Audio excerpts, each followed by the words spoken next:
मैं प्रकाश आपका स्वागत करते हैं दोस्तों आपके अपने करंट हेवन के यूट्यूब चैनल पर। फटाफट जुट जाइए आप लोग और अपने दोस्तों को भी शेयर कर दीजिए, जिससे कि पता नहीं क्यों बच्चे नहीं जुड़ते हैं।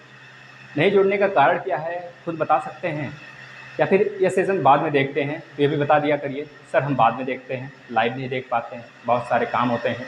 तो थोड़ा सा अब व्यस्तता ना उसे थोड़ा सा इग्नोर करिए, मतलब व्यस्त रहिए लेकिन टाइम से। अगर आप क्लास को, आपको पता है टाइम से क्लास आते हैं तो आपको भी टाइम से आ जाना चाहिए। अगर हम इतना ज़्यादा आपको देने के लिए पड़े हुए होते हैं आपके पीछे, तो आपको भी सर से क्या क्या चीज़ें सीख लें या फिर सर को और कौन से जो क्लास नहीं लगे उसको बोल दें, सर से लगा दें। ये सारी चीज़ें आप करने चाहिए दोस्तों। रोज़ सुबह 6 बजे का एक सेशन आता है करंट अफेयर और जीके का। अगर आप उसको फॉलो करते हैं तो बेहतरीन तरीके से किसी भी एग्जाम को आराम से क्रैक कर सकते हैं। और 11 बजे रोज़ डेली आपका मैथ का क्लास आता है। मैथ का class UP TET, C TET, super TET और बहुत सारे जगह कॉन्सेप्चुअल होते हैं, तो आप सारे जगह उसका यूज कर सकते हैं। इतना बता देते हैं दोस्तों। और हिंदी का क्लास भी आपका 9 बजे आता है और 3 बजे मैम का सेशन आता है 3 PM पर रोज़ आपका CDP और EVS का। इतने क्लासेस आपके लिए लगाए गए हैं बिल्कुल फ्री। अगर आप फॉलो करते हैं तो आपको बहुत सारे चीज़ें देखने को मिल सकती हैं आगे, और काफ़ी ज़्यादा बेहतरीन तरीके से आप एग्जाम को में परफॉर्मेंस कर सकते हैं, है ना। तो जुड़े रहिए और सेशन को भी शेयर करिए। हिंदी का यह 15वां लेक्चर है, यह 9 बजे डेली होता है। आज हम डिस्कस करने वाले हैं क्रिया के बारे में बेहतरीन तरीके से। क्रिया पे 2 क्लास लगाएंगे और दोनों क्लास में क्रिया का पूरा कॉन्सेप्ट, प्रैक्टिस, हर एक क्वेश्चन को रगड़ के रख देंगे। हमारा मानना है कि जल्दी से जल्दी क्लास खत्म हो जाए, मतलब कि सारे टॉपिक खत्म हो। इसका रेगुलर 50-50 क्वेश्चन का सीरीज चला देंगे दोस्तों बेहतरीन तरीके से। एक तरफ कॉन्सेप्ट होगा, कॉन्सेप्ट खत्म होगा, उधर प्रैक्टिस हो जाएगा, है ना। तो इस तरह कितना अच्छा, कितना मजा आएगा। बस आप लोग डेली रेगुलर क्लास में बने रहिए। अच्छा दोस्तों, क्रिया की बात हो रही है तो क्रिया क्या होती है? क्रिया क्या होता है? क्रिया क्या होता है यानी कि वर्ब।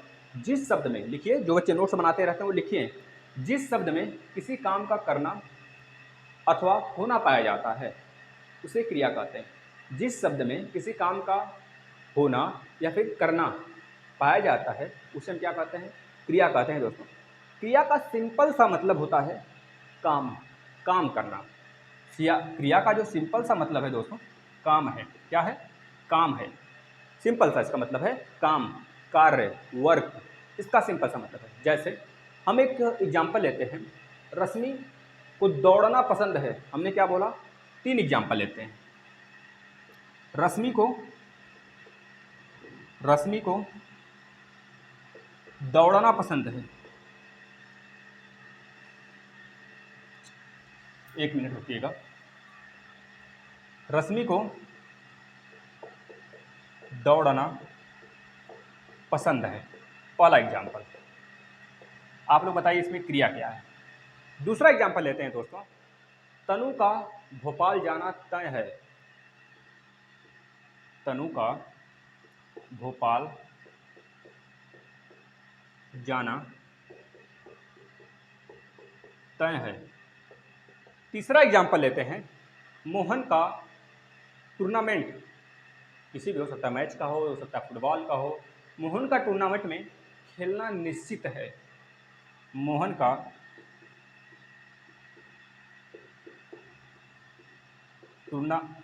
टूर्नामेंट में खेलना निश्चित है। क्या है? निश्चित है ना दोस्तों। ये 3 एग्जाम्पल हैं, बेहतरीन एग्जाम्पल हैं। इससे आपको सिखाते हैं क्रिया क्या होती है। हमने इसका डेफिनेशन बताया आपको, जो हो सकता है 1-2 नंबर आपको दिला दे। ये सारे सेशन आप फॉलो करते रहिए। रश्मि को दौड़ना पसंद है।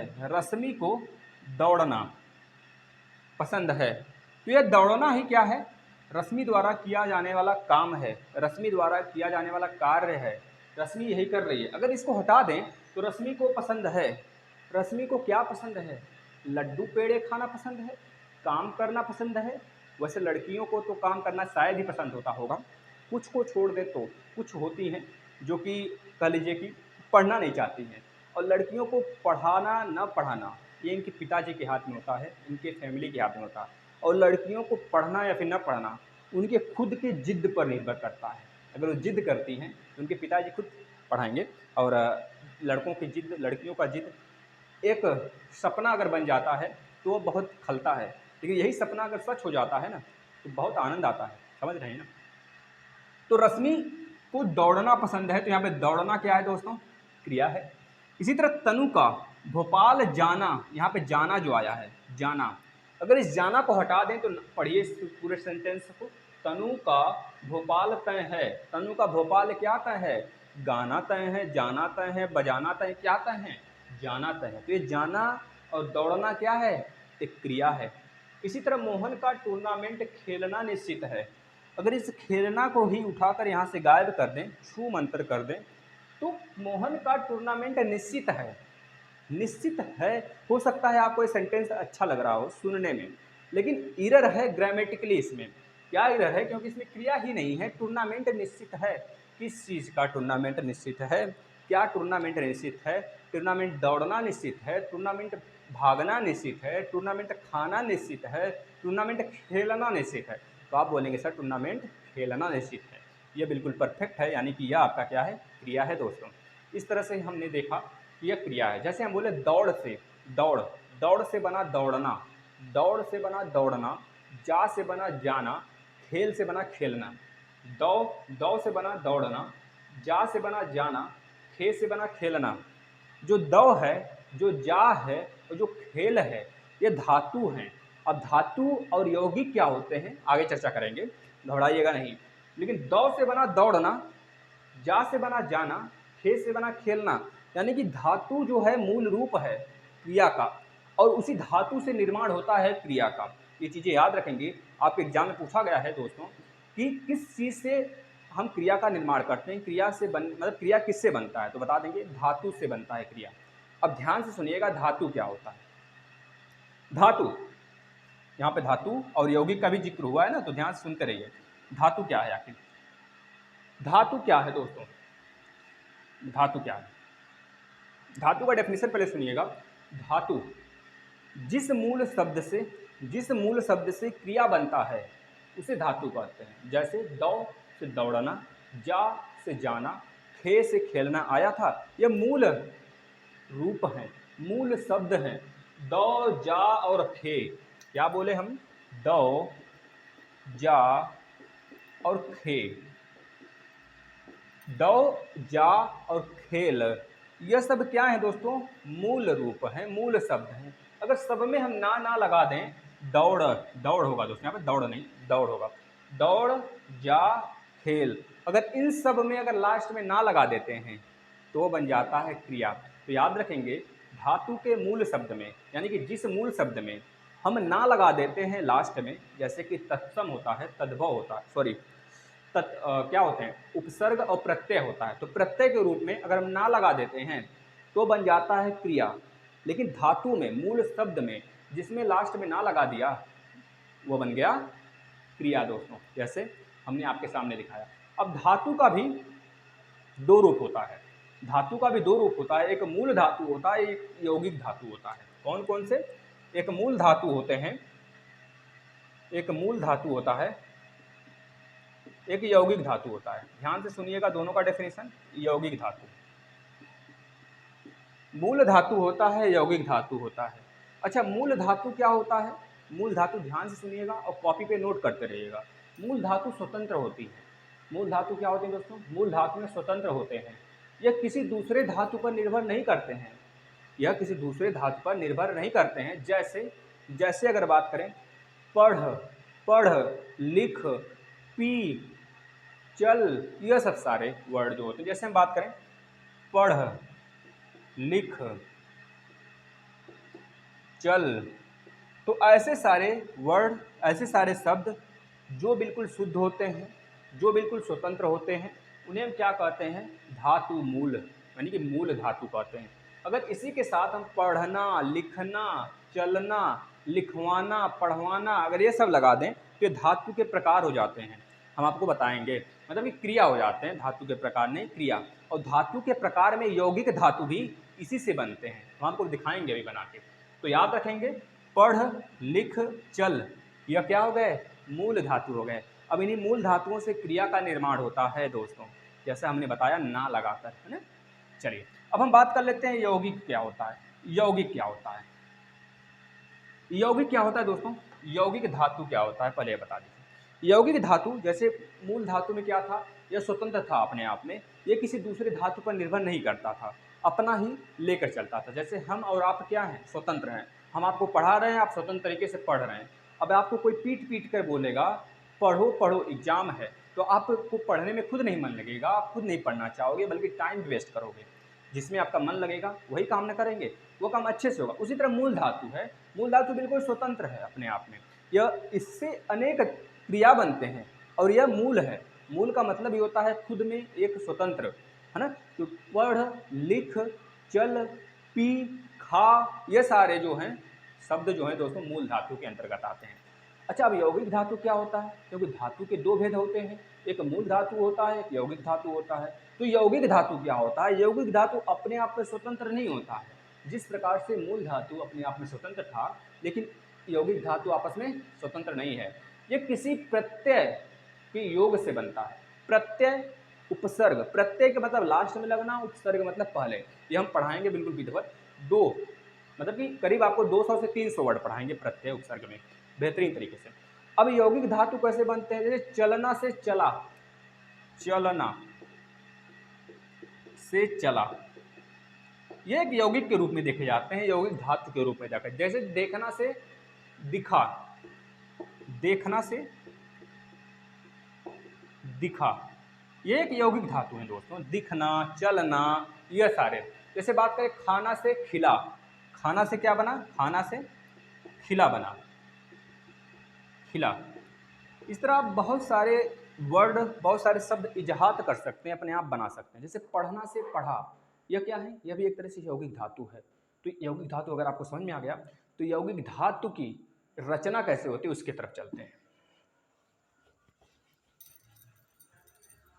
दोस्तों क्लियर हो जाएंगी सारी चीज़ें, आप बिल्कुल ना घबराएं, और बेहतरीन तरीके से एग्जाम को भी निकालेंगे। एग्जाम को निकाल लेंगे नहीं, फोड़ देंगे एग्जाम को, उसका सर ही फोड़ देंगे, अच्छे तरीके से फोड़ेंगे कि वो बार बार हमारे सामने ना आए, एक ही बार में क्वालिफाई हो जाए। इस तरह से फोड़ेंगे, है ना, कि ब्लड भी ना निकले और मम्मी को मतलब काम भी हो जाए और मम्मी को पता भी ना चले, है ना, ब्लड भी ना निकले और मलहम पट्टी भी लग जाए, इस तरह से फोड़ेंगे। अब देखिए हम क्या बात करने वाले थे, यौगिक, यौगिक, यौगिक धातु की रचना, यौगिक धातु की रचना, रचना, यौगिक धातु की रचना दोस्तों जैसे 3 प्रकार से होती है यौगिक धातु की रचना। पहला प्रकार लिखिएगा, आप कॉपी पे अगर फेयर बना रहे हैं, अपना नोट्स प्रिपेयर कर रहे हैं तो लिखिएगा, धातु में, धातु में प्रत्यय, प्रत्यय लगाने से अकर्मक से सकर्मक और प्रेरणार्थक धातुएं बनती हैं। धातु में प्रत्यय लगाने से अकर्मक से, अकर्मक से सकर्मक, सकर्मक, अकर्मक से सकर्मक और प्रेरणार्थक, और प्रेरणार्थक, प्रेरणार्थक, प्रेरणार्थक, प्रेरणार्थक क्या बनती है, धातुएं बनती हैं। यह पहला रचना है।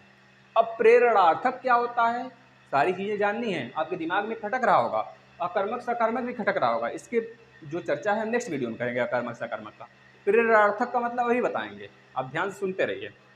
दूसरी बात, दूसरा रचना यह है इसका कि कोई धातुओं, कोई धातुओं का जो संयुक्त करने से संयुक्त धातु बनते हैं, चाहे जिस भी धातु को, मतलब कई सारे धातु अगर हम बोलें, कई सारे धातुओं को, धातुओं को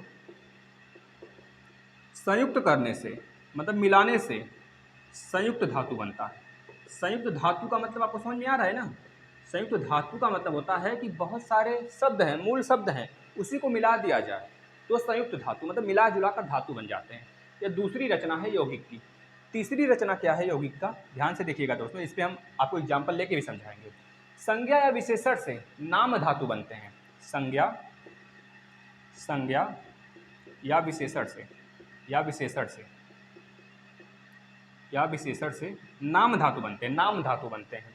3 रचना है, तीनों धातुओं में प्रत्यय लगाने से अकर्मक से सकर्मक और प्रेरणार्थक बनते हैं। कई धातुओं के संयुक्त से संयुक्त धातु बनता है, और संज्ञा या विशेषण से भी एक तरह से धातु बनती है। ये 3 रचना है, आप लिख लीजिए। एक क्वेश्चन पूछा गया है कितने प्रकार की रचनाएं हैं और किससे क्या बनती हैं, आपके एग्जाम में आएंगे दोस्तों। आपको बहुत बेहतरीन तरीके से हिंदी पढ़ाया जा रहा है, आपको एक वीडियो में ज़्यादा से ज़्यादा कुछ देने की कोशिश हमारी रहेगी, इतना ध्यान में रखिए। अब हम चलते हैं प्रेरणार्थक क्या होता है, क्योंकि बहुत सारे लोगों को प्रेरणार्थक का मतलब भी बताना है ना। प्रेरणार्थक आखिर क्या है, जब शब्द में आया उसका मतलब भी पता होना चाहिए ना। जैसे आपको पता है प्रेरणार्थक, प्रेरणार्थक क्रिया, जैसे आपको पता है आप प्रेरणा लेते हैं माँ बाप से, या फिर किसी ऐसे पर्सन से प्रेरणा लेते हैं, या फिर किसी ऐसे पर्सन की तरफ बनना चाहते हैं जो बहुत अच्छा है। जैसे गांधी जी हो गए, बापू जो हमारे बापू हैं, पिताजी हैं पूरे भारत का। जैसे बात करें लाल बहादुर शास्त्री जी हो गए, काफ़ी ज़्यादा मनमोहक पर्सन है, और पर्सनालिटी भी भले ही छोटी रही हो लेकिन काफ़ी ज़्यादा मनमोहक व्यक्ति हैं दोस्तों। जैसे जवाहरलाल नेहरू जी, वल्लभ भाई पटेल जी, लौह पुरुष, तो इन सब की तरह लोग बनना चाहते हैं। क्यों? क्योंकि वह एक प्रेरणा देते हैं हमारे जीवन में। जैसे कि बात करें स्वामी विवेकानंद जी, है ना। जैसे बात करें अब्दुल कलाम जी, जो हमारे 11वें नंबर के राष्ट्रपति थे, है ना, जिनका शिलांग में डेथ हो गया था। तो ये सारे लोग की तरह बनने चाहना, आपका बनना चाहना, आप इस लोग की तरह बनना चाहते हैं, तो यही प्रेरणा है। उनसे कुछ सीखे होंगे तभी तो उनकी तरह बनना चाहते हैं। तो बस वही शब्द है प्रेरणार्थक। जैसे हम बात करें, लिख लीजिए इसका डेफिनेशन क्या होता है। कर्ता स्वयं कार्य न करके, जो कर्ता होता है यह स्वयं नहीं कार्य करता है, बल्कि उससे प्रेरणा लेकर काम करता है, या फिर उससे काम करवाता है। जो करता है ना, बहुत बदमाश है, यह खुद नहीं काम करेगा, यह इससे कोई और प्रेरणा लेगा। जैसे कि हमारे बड़े बड़े महाशय जी हो गए, उनसे प्रेरणा लेकर काम करते हैं उनकी तरह ना, बस वही चीज़ है।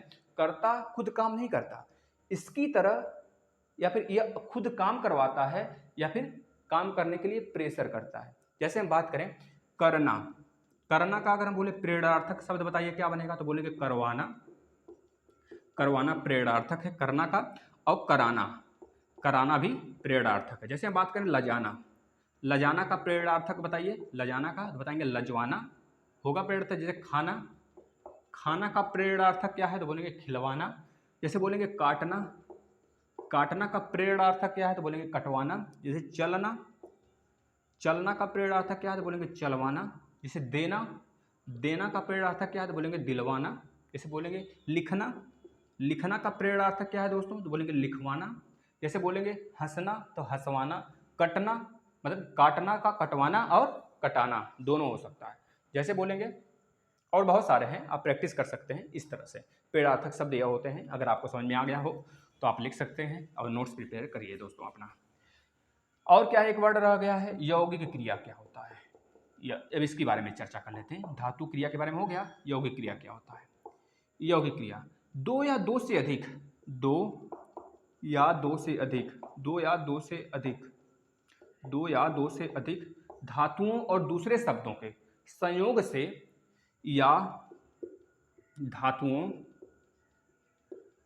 धातुओं में प्रत्यय लगाने से, प्रत्यय लगाने से जो क्रिया बनती है उसे यौगिक क्रिया कहते हैं। फिर से सुनिए, दो या दो से अधिक धातुओं, दो या दो से अधिक धातुओं, या दो या दो से अधिक धातुओं और दूसरे शब्दों के संयोग से, या फिर कह लीजिए धातुओं में प्रत्यय लगाने से जो क्रिया बनती है, जिस क्रिया का निर्माण होता है, उसे हम कहते हैं यौगिक क्रिया। जैसे चलना, चलना का क्या होगा, चलाना, चलाना।